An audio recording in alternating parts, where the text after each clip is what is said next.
bò nữa nó không lại nào nữa chép bây giờ nữa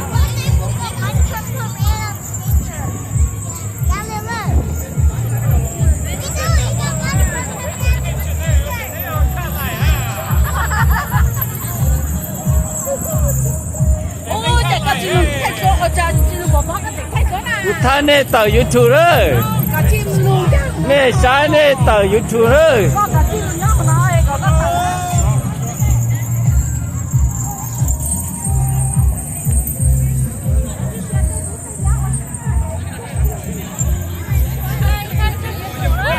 น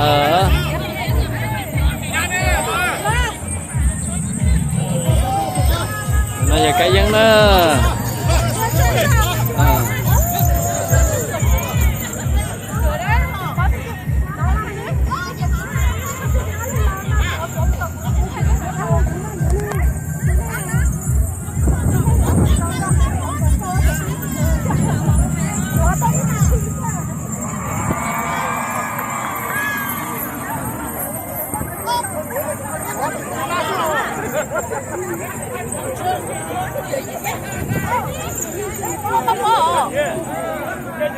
chứ là bỏ đó hay nha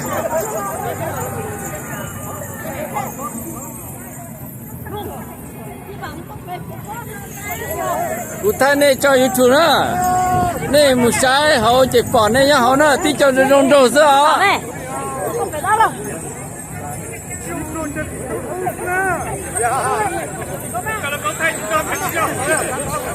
tí cho rong rong sữa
Happy Hmong New Year 25.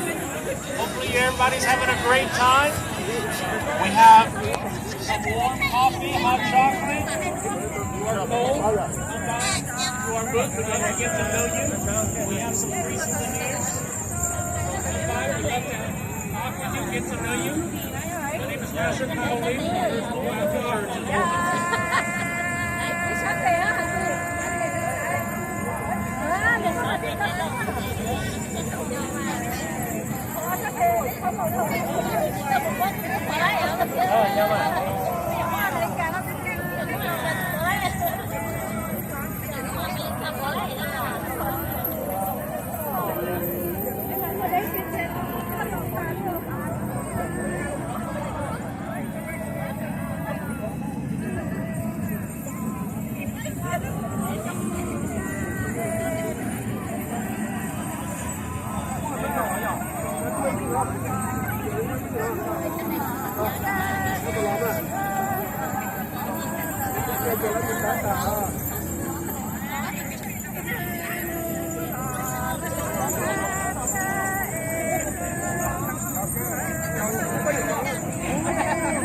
I checked the phone over probably 6 years ago.